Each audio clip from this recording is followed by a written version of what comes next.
Dr. Jayne, and Okay. I'm a cardiologist, as Lisa said, a cardiologist by training, but spent a number of years actually in industry. Worked at Solvay Pharmaceuticals, at Abbott in R&D, research and development, and in medical affairs, doing cardiometabolic research, cardiorenal research, and then moving off into devices where in the structural heart space, I was the cardiologist on the MitraClip team. MitraClip is a device that we use now for the mitral valve to repair regurgitation to allow patients to avoid surgery. So this is the whole structural heart space.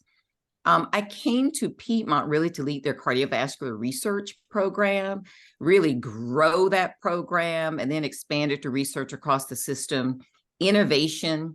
So on the side, I was always involved in the biotech industry here in the state of Georgia, really trying to be a part of that groundswell to make certain that Georgia became recognized really as a leader of technology in the South. We really were pushing to sort of be the San Francisco of the South. And I had been involved in that for about 15 or so years. I was the president of the Georgia Life Sciences Organization. I was the president of this. I did these, I did that. I was, worked with the capstone projects at Georgia Tech. And so I was asked at Piedmont to begin to lead our innovation efforts there as we began to kind of identify our intellectual property within our system, our patents, but then to go further and develop our own technology and to kind of move that technology forward and to profit share with our employees who were developing that technology. So we would help them develop it, and then we were going to profit share. And so that was what I was doing when COVID hit. And so I'd like to say I was just minding my own business when COVID hit. Wasn't doing anything in infectious diseases or viruses. That really was steeped in this innovation space, was spending a lot of time at the Chamber of Commerce. I led their science technology development area there. I was with Georgia Bio. So literally, this was not on my radar at all, just zero, not on my radar. What was kind of interesting though is, as a physician, we're all interconnected globally. Most of us have international colleagues. A lot of people train here and then go back to their countries. And so on WhatsApp, which is if you don't use it, it's an app that we use where we can really talk with people internationally. And so I downloaded this app years ago, really just to keep up with all of my international friends. We can all chat on WhatsApp, and it's easier than text. And so on WhatsApp, probably around January, I started to see traffic, what I call with my friends, at least in the Middle East, we're starting to say, hey, we're seeing, we're seeing, patients that are coming in with these symptoms, and a lot of them are dying. Anybody seeing this out there? And so there was this chatter, but it was coming from my friends in the Middle East. I wasn't seeing anything in the United States. I hadn't heard anything, but it was kind of curious. And then some of my friends in the Far East started chiming in. And so, this originally was coming out of China. And so I did not have friends who were talking out of China, but they were coming out of the Far East and saying, here's what we're hearing that's happening in China. And this was still all in January. And, we would not have our first case in the United States until March. But this is January, and all of this chatter is going on with doctors. If it's going on my WhatsApp app, it's going on other people's WhatsApp, right? But the world is completely unaware of it. The doctors are all chattering because we're starting to see these patients, and everybody's asking everybody in other countries, are you seeing this? Are you seeing this? I didn't see patients. I was research. I told you what I was doing. I'm in innovation, but I hadn't heard anything about it. And I worked in a hospital. I work at Piedmont, the largest healthcare system in the state of Georgia. I was hearing nothing.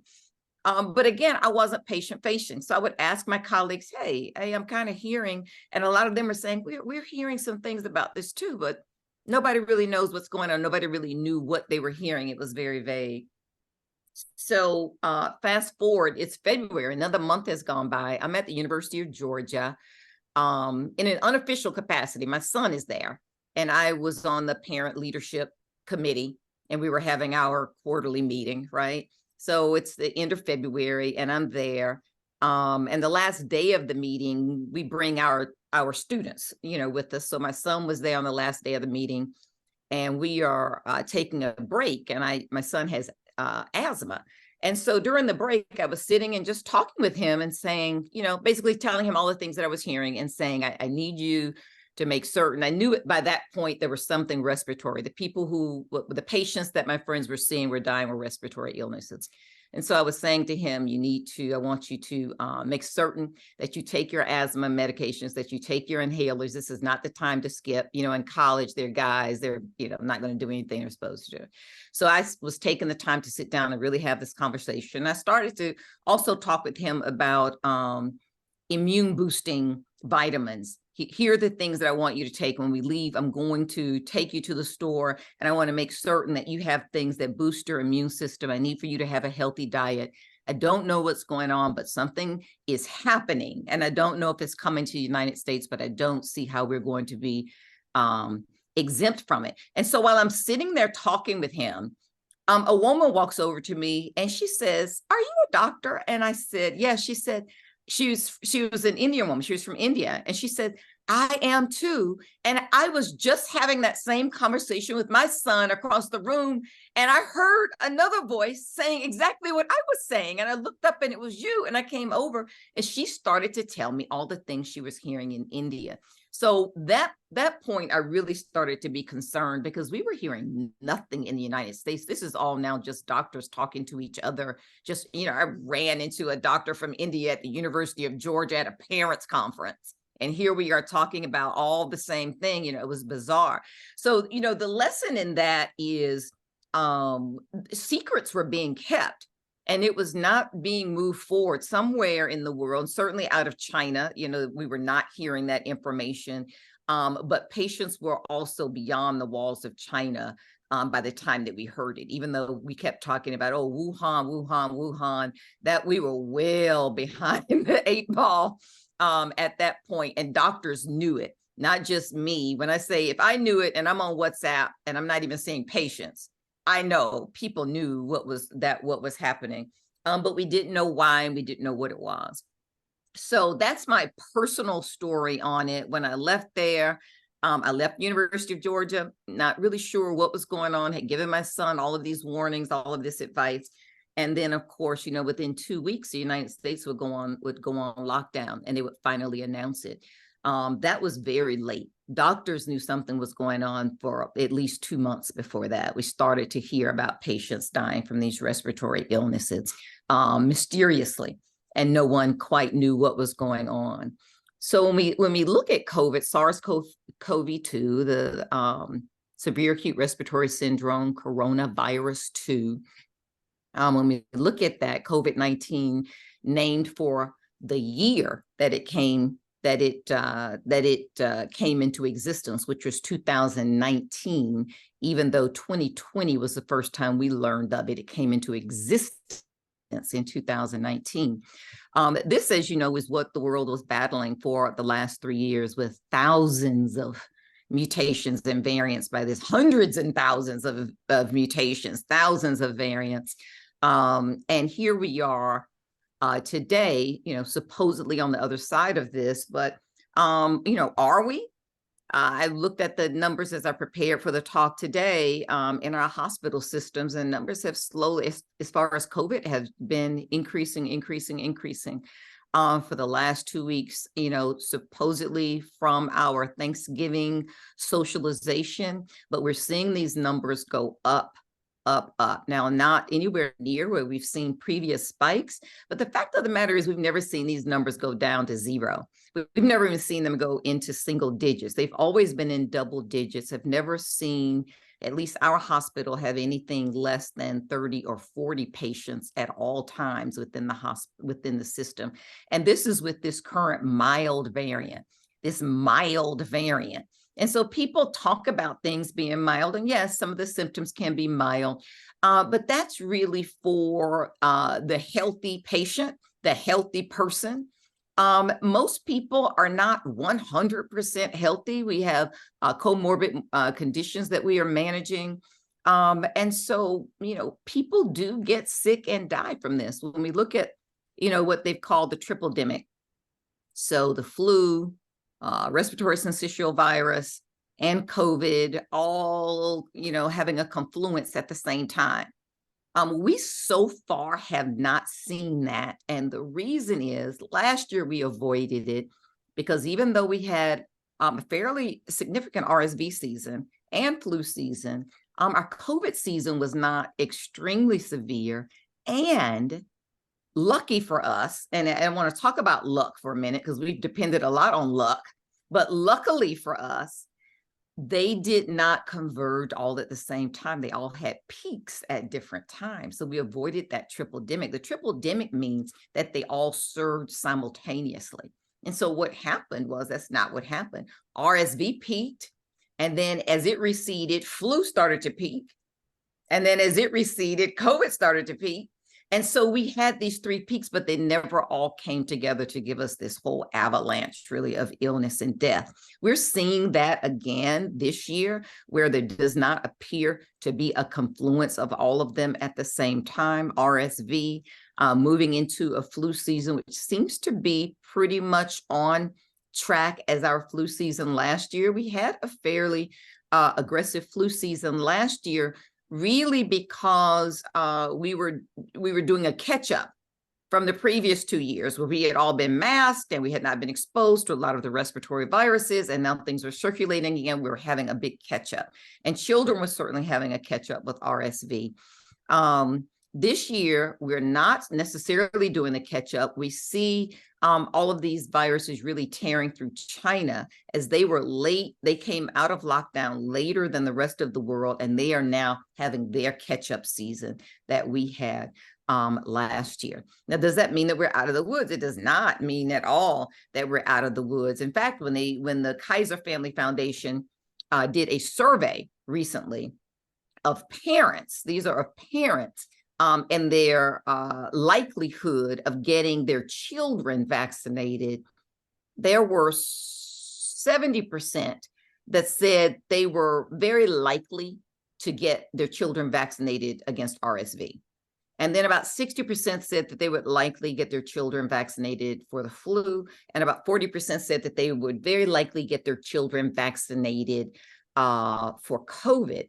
At that point, though, these were the people who were likely to do it, who stated they would probably do it in some upcoming ensuing time frame. But at the time, we were still less than 20% of our population being vaccinated, certainly with COVID, and RSV and flu. We also see were also lagging behind.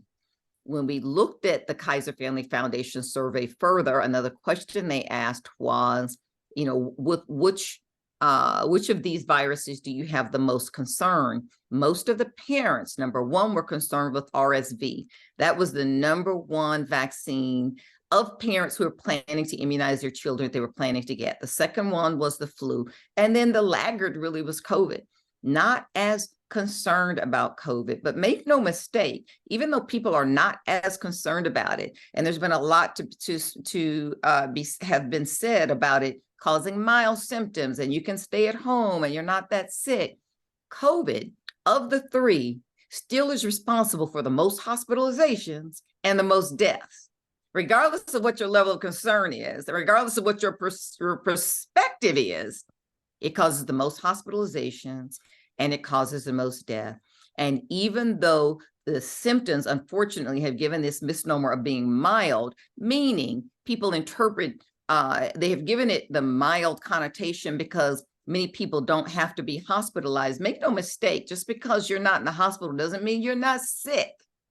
And you can be at home very, very sick. Think about the worst flu you've ever had. You may not be in the hospital, but you're not on your feet and you're not feeling great and you're out of it for several days. So, who wants to have that degree of morbidity?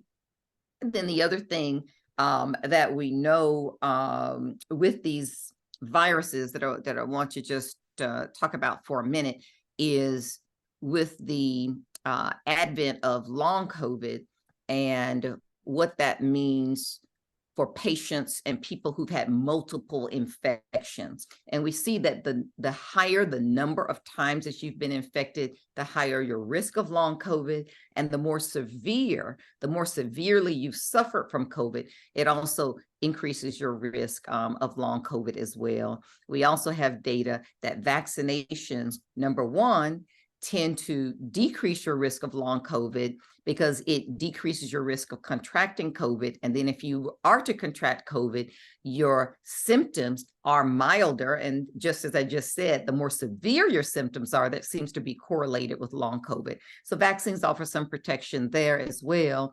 And then if you have had COVID and are vaccinated, it seems to decrease the time that you have long COVID. And long COVID is, from any time length in any particular person. So you can have long COVID. Hold on a second. Oh, okay. Sorry. My husband just walked in. I didn't know. Sorry. I'm sorry.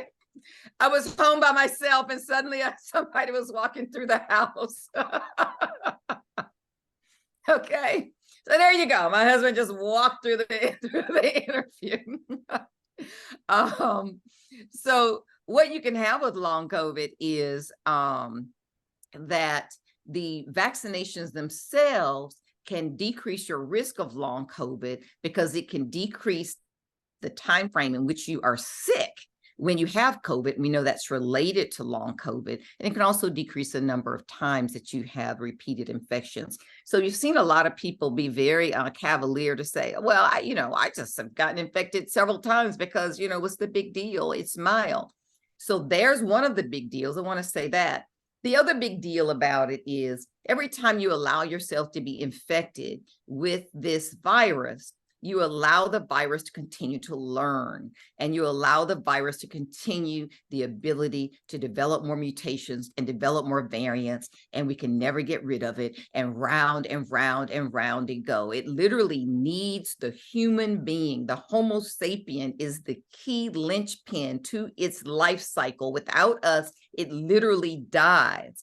It must invade our bodies in order to survive. And in doing so, it learns and it changes and it adapts.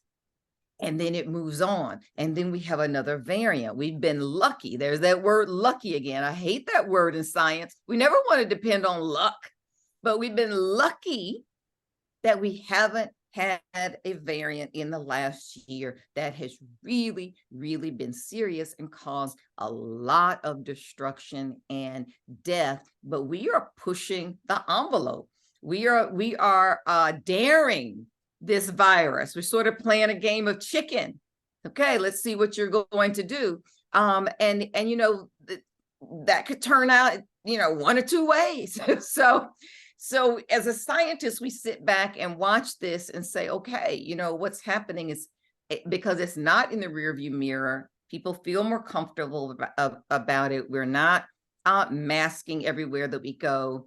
And this, it has a connotation of being mild, but the fact of the matter is, what's serious about it is what it has yet to do and what it has yet to evolve into, and how we are the propagators of that. We have the ability to stop it, or we have the ability to potentiate it. And, in science, we know that survival goes to the fittest. And that's Darwinian's theory. Survival goes to the fittest. But in science, the fittest doesn't mean the strongest or the fastest or the smartest. In science, when we say survival goes to the fittest means the most adaptable species survives. That species that is the most adaptable on Earth always survives. And that is the concern we have with COVID, because it has shown that it is increasingly adaptable and stealthy and able to continue to move. Even with Omicron, this is incredibly smart, because in causing mild symptoms, it has lulled us into a sense of false security, which has allowed it to spread rampantly and actually increase its ability to be infectious. It is the most infectious family that we have had. And yet, because it causes mild illness, we have let our guards down, and it has been able to actually spread even faster and develop more and more members of its family. How smart is that? As opposed to being lethal, and then we have our guards up, we are going to get rid of it. But if it's not lethal, we just kind of let it stick around, and it gets stronger and stronger and stronger and stronger and stronger. And so that's where we are now. We've got this JN1, right? This is the new variant. Lisa, you got your hand up? Sorry, go for it.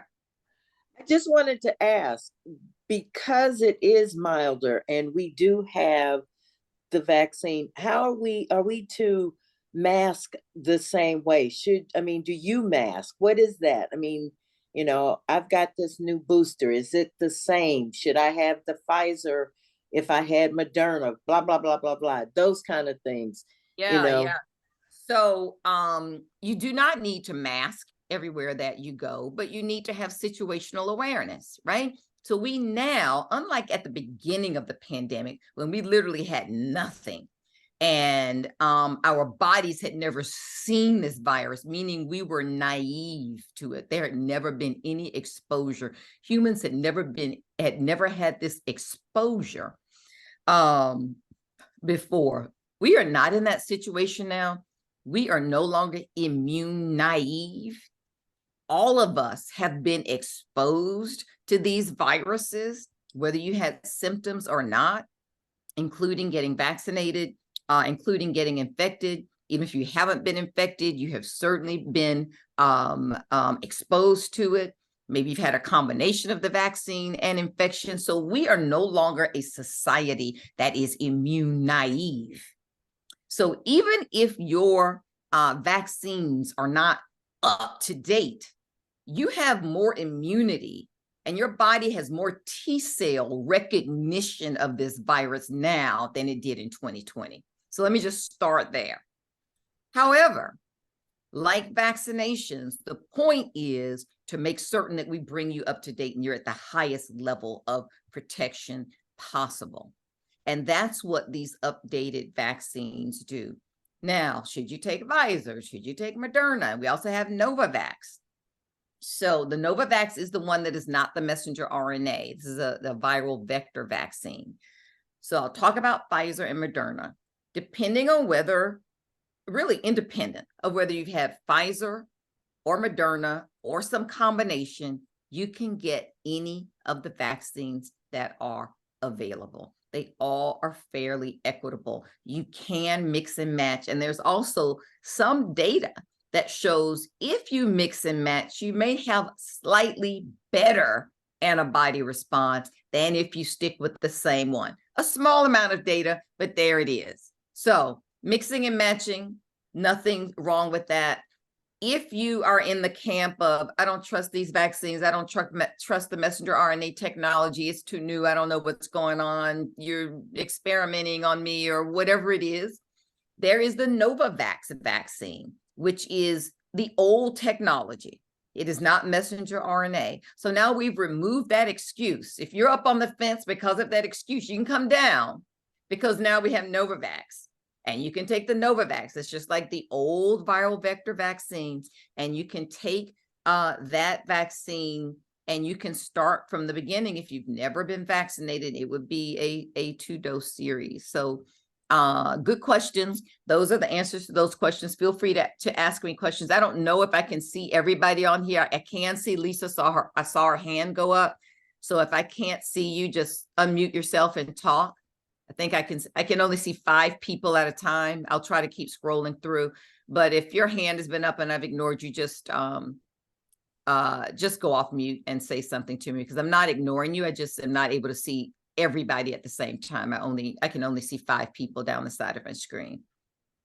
So that's where we are with with the current situation. Now, when we talk about Black America, I wrote a paper towards the beginning of the pandemic that was actually published, and I wrote this paper that would be my husband again. I wrote a paper. We're still putting up Christmas decorations, if you want to know. It's been quite a year. So I wrote a paper that talked about what I predicted would happen between the Black and white population. It turned out to be true. And I'm not clairvoyant. I'm not a genius. The reason I predicted that was because I was looking at the data out of Piedmont, and I could see what was happening at Piedmont. I predicted that this is what was going to happen throughout the United States, and it did happen. So what happened is that at the beginning of the pandemic, mostly Black and brown people were being impacted. Why? Because we had fewer resources. We were living in congregational settings. Congregational settings, meaning more people in nursing homes, more people in mental institutions, more people in jails, these congregate settings where you can't escape. You are there confined, and you're not able to move away from people. So those are congregate settings. So we had that. We had multi-generational families. You started to hear this term of essential workers. We tended to have more of these jobs where we were not able to sit at home if we were going to earn a living. We had to be out of the house, which means you are exposed more to different people. So your risk then of getting COVID is higher than someone who's able to sequester themselves at home. And certainly, as we saw many whites do, they sequestered themselves at their summer homes, and they moved even further out into the cities. And so the brunt of COVID came in the Black community. And that was a concern to me, because when I started to see those numbers, I realized, as we all do, but certainly I would say I realized, living within the infrastructure of racism here in the United States, that if the profile of this disease was, oh, that's going to be a Black disease, only the Black people are dying, they are the ones that are being affected, then people weren't going to be that concerned about it. That's just the truth. And that was concerning to me, because just as I said at the beginning of this, I had been on WhatsApp, and it wasn't just affecting Black people all over the world, right? I was talking to people, they were not from Africa. They were telling me, but I know in the United States, because we see almost everything through the lens of racism and race, and Black people were dying. So is there any urgency to it? And so I predicted that what would happen is that there would be a crossing of these lines where white people were not being affected as much and Black people were being affected, that at some point in the pandemic, those lines would cross. And certainly with the advent of politics, and then this became this political ideology, and the vaccines are bad, and it takes away my independence, and all of these things people started to talk about, and listen to all these people on social media who had no scientific backgrounds whatsoever, but had large platforms, right? And just started shouting about things to which they knew nothing about, but it fed into a mentality that people liked. And so what we saw, what I predicted is what actually happened, is that Black mortality, as Blacks started to get vaccines, they started to get the message and started to take more precautions, much more serious about wearing masks and protecting respiratory protections. The deaths for Blacks started to decrease, and the deaths for whites started to increase, and hospitalizations. And even as of today, it never changed. Those lines never crossed back.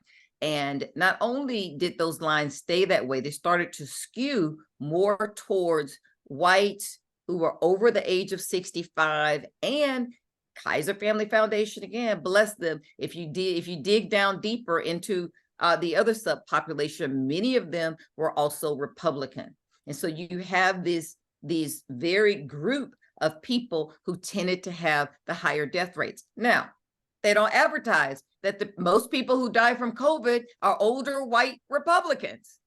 Nobody talks about that. But when Blacks were dying at the beginning, that was a big conversation, but that's what the death is now. Now, of course, the deaths are much lower because, just as I said, we are no longer an immune naive society as we were in the beginning. So unfortunately, Blacks still took the brunt of that involuntarily. But whites now are dying by choice. We died in the beginning without choice. But this is a choice that is being made to eschew vaccines and to, stand up for whatever independence, freedom, ideology, whatever it is that you want to follow, this anti-science, philosophy, which is interesting in itself, because even though they will speak about anti-science, and we don't trust the vaccine, and we don't trust doctors, and we don't trust science, they get sick enough, they show up in the emergency rooms in the hospitals, the very bastions of places that they claim that they didn't trust, but they show up and they're sick, and they don't turn away any medical therapy, amazingly. So it just goes to show you, ideology holds up to a point until you get close to death, and then the ideology takes a back seat to, I'll let you save me first with all the science that I don't believe in, so I can go back out and continue to speak against you. So that's kind of, where we are in this whole situation. So the JN1, I started to talk about that now. The JN1 is the new variant. It was at about 3% of our COVID cases a couple of months ago. It's up to about 21%. In fact, just today, the World Health Organization increased it to a variant of interest. So it now has an official connotation. The next stage is a variant of concern. Again, we're looking at the symptoms. This is from this Omicron family, right? This prolific Omicron family. It's just so many of them. We can't even keep up with all the names. So this is still Omicron. The symptoms seem to be the same. Nothing that is standing out that would differentiate it from any of his sisters or cousins or grandparents. But it does have an additional mutation that is conferring some dominance, and that is able to take over the rest of its family. And probably that is because it's either more infectious or it's got some immune evading properties, which is why, with the World Health Organization elevating it to a variant of interest, we can begin to take a look to find out why is this particular variant now becoming quite successful in taking over. And so that's where we are. I will stop there. I know we don't have that much time left. I'm just running my mouth. Blah, blah, blah, blah, blah. Let me just tell you this. I do something called the Stairwell Chronicles, and I haven't done them since September. I'll be rebooting them in January. I did them really just for COVID. And I sit on the stairs of my house. I'm sitting in my house now. So I sit in the stairs of my house, and I answer a specific question about COVID or the vaccines in 60 seconds or less. I just talk to you straight, answer the question, 60 seconds, and I'm done, right? It's short and sweet. The next day I do another Stairwell Chronicle, another question on COVID, 60 seconds, in and out. I developed a cult following during COVID. People would start to listen to what I had to say. It was just little 60-second blocks. So you could hear it really fast and be off to do what you want to do. After COVID, I did some other things with them. And I will be doing that again this year as I focus a lot on women's health and cardiology, but they still will be all science-based, medicine-based, informational. So if you ever want to follow me, I'm rebooting the Stairwell Chronicles in the new year. And if you ever see me sitting on my stairs, turn up your volume. It's just 60 seconds. I'm just talking about science for 60 seconds, right? So everybody can follow along. So that's what Lisa was talking about with my Stairwell Chronicles. I maybe did, I don't know. Jayne? I have a question. Could you talk a little bit about the RSV vaccine? And I think a lot of people are wondering, what should I or should I not? Right. And Nicole, I What- see your hand up, so you'll be next. Yes, so the RSV vaccine is available for children and for those over the age of 60 or 65. And yes, I do recommend it because these two age groups are the most vulnerable and the most susceptible to these respiratory infections. The other reason that I recommend it is that it does confer some protection against pneumonias, bacterial pneumonias. And you say, well, how could a viral vaccine give you protection from bacterial pneumonia? Well, here is how. If you get RSV or you get COVID or you get flu, it damages your immune system. It weakens your immune system, then makes you more susceptible to other diseases, respiratory diseases. So it's like a stone that's just gathering moss. So start at the top and just, nip the whole thing in the bud. We're seeing outbreaks of pneumonia in Ohio and places like that. And a lot of it is because people have low vaccination rates. And even though we don't have vaccination rates specifically against mycoplasma or streptococcus, these are some common bacterial agents that cause pneumonia. We're seeing them rise because their immune systems are weaker, and the diseases that they're battling because they haven't been vaccinated make them more susceptible to other diseases. So I absolutely would recommend that you get the vaccine. Nicole? Yes, thank you. Could you talk a little bit about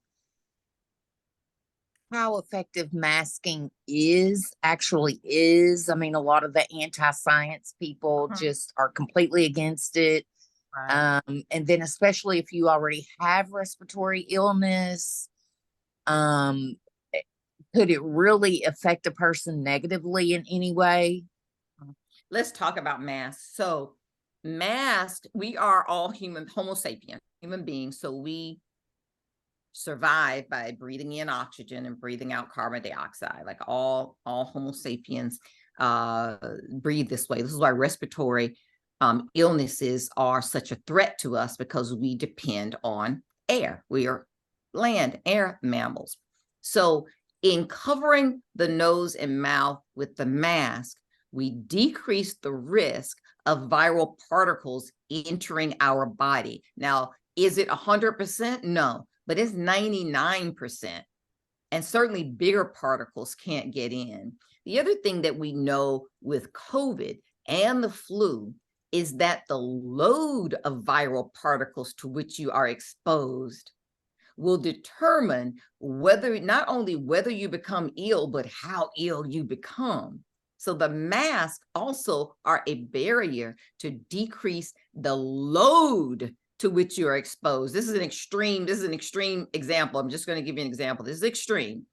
You're wearing a mask and someone sneezes in your face, but you're wearing a mask. Without that mask, you would have gotten that full load and probably would be sick that night. But with the mask, most of that load, you were able to escape. Maybe some went through, but the small amount of particles, you might be sick.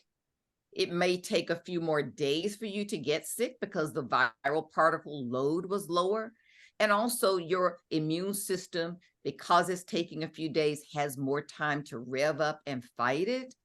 And so you also become less ill. The other thing to think about is in the nose, we have receptacles that are responsive to temperature. In fact, as the temperature of the nose increases by 9 degrees, it decreases the number of receptacles we have. Those receptacles actually are like filters in our nose, and they grab particles and things as they come in. The colder we are, the less of those receptacles that we have, those receptacles. That's why, just like your grandmom used to say, hey, make sure you take your scarf, make sure you cover your nose and mouth in the winter so you won't get a cold. She didn't know it, but the reason for that is the warmer you can keep your nose, the more receptacles you can keep active, and then they are sequestering viral and bacterial particles as you come in. So temperature matters. The reason I bring that up is masks also keep your nose and mouth warm. So those receptacles are more active and you're less likely they are doing their job and filtering. The colder it is, the less they are able to filter. That is why we tend to get more colds and flu in the winter. That's part of the reason. Okay, thank you. You're welcome. I think I probably have time for one more question, Lisa, do I? Lisa, you have to keep me on. You do. Yes, you do. Okay. Mhm. There was one in the chat. Oh, sorry. Let's see. RSV question. I don't see it. It one time, or how often do you have, is it every 5 years? Is it like shingles? What is it like? What's the RSV vaccine like? Interval for getting your RSV vaccine. Mm-hmm. Yes. So talk with your doctor about that. Generally, we like to see the RSV vaccine at least once every other year. Children, maybe even annually, but talk with your doctor about what is the right cadence for you. What is something I want to say about that? The RSV vaccine you should get that vaccine on its own. You should not get it in combination with COVID or in combination with flu. You can get COVID and flu vaccines together, but you should not combine the RSV. So in other words, you need at least 2 separate appointments if you're going to get all 3. You can combine COVID and flu, but we don't recommend that you combine RSV. We recommend that you take RSV as a standalone separate appointment. So that's something I want to say too. So is any of that helpful? Very helpful. Thank you for inviting me. Yes, thank you. My husband walking in and out. You know, it's the holidays. Everybody's home from the holidays. Everybody's doing all kinds of stuff. So This is great. We usually do this on the 4th Wednesdays, but we moved it up because we knew it would be holiday season and people would be doing different things. So thank you for joining us, and we will invite you back. We might talk about clinical trials and some other things, yeah, cardiovascular diseases and all that stuff. I spent a lot of time talking about clinical trials. I've done Sterile Chronicles on clinical trials. Obviously, that I spent a lot of my career in clinical trials. I also, just so you know, I just wrote a book. I sent it to the publisher on Sunday. So I don't know if it'll be published, but they were interested in it. So I will let Lisa know if my book is published, and you guys will find some interesting things in there as well. So thank you, Jayne. But I did want to ask about the Stairwell Chronicles again. Is it a live link? So if we put the link on our website, or is it each episode? So do we have to fetch each episode? How does that work? So currently, to watch them, you would need to, they're on my social media pages, which are public pages. You can just go on my social media and find them. You can look them up on YouTube, and I have a category on YouTube that's called Stairwell Chronicles. Almost all of them are there. You can look it up. I also have a website, stairwellchronicles.com. A lot of them are there. You can also get to the website, JayneMorgan.com, drjaymorgan.com, DRJAYNE, drjaymorgan.com. Though the website has them there, YouTube, or any other place, Instagram, Twitter, they're all there. It's probably easiest to find them on YouTube. You can just look up my page, and I have a playlist category, and you can choose the Stairwell Chronicles playlist and just see them all fall that's down. Great.